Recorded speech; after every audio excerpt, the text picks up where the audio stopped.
ကံကြမ္မာဝှကျွေးကြတော့မပေးရှင်လို့နေလို့မရဘူး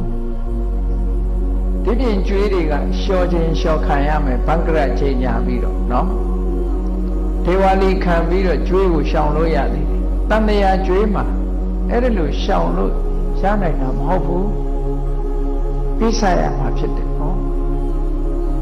အဲ့ဒီတန်တရားကျွေးဟာမိမိယူထားတဲ့အတိုင်းအတာအရာပြစ်ဆက်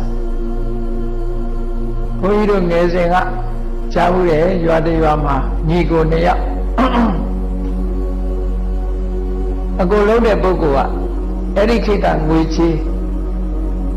တစ်ချက်ရဲ့ထက်ဝက်5မှုပေါ့အဲ့ဒီ5မှု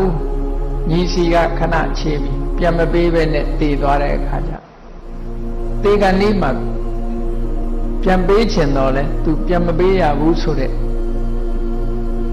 စိတ်မကောင်းပြီးတော့သိဆုံးသွားတဲ့အခါမှာညီအိမ်မှာသွားပြီးတော့ကျွဲဖြစ်တယ်တဲ့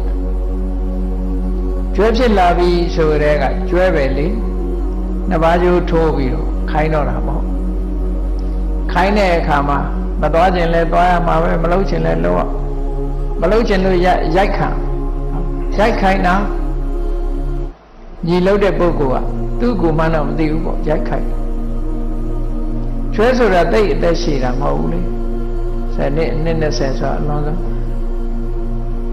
ကျွဲဘဝကလွတ်လာတဲ့အခါကျတော့အဲ့ဒီရွာမှာပဲသူကလူပြန်ဖြစ်တယ်တဲ့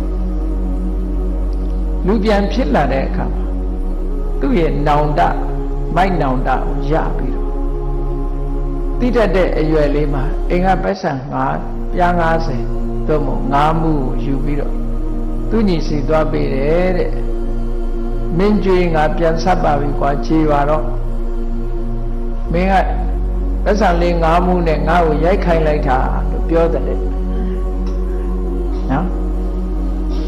အဲ့ဒါလို့ပြောတယ်အဲ့တော့ကျွေးဆိုတာဆက်ရစမြဲပဲဒါဆက်ရတယ်မဟာစီဆရာတော်ဘုရားကြီးဟောတဲ့ဓမ္မစကြာ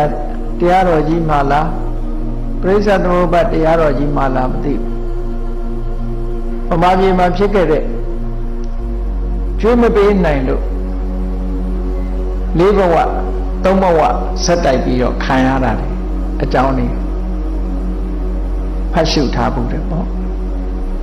အဲ့တော့ကျွေးဆိုတာပေးရတယ်ဆိုတာဘယ်လိုနည်းနဲ့ယူထားတာ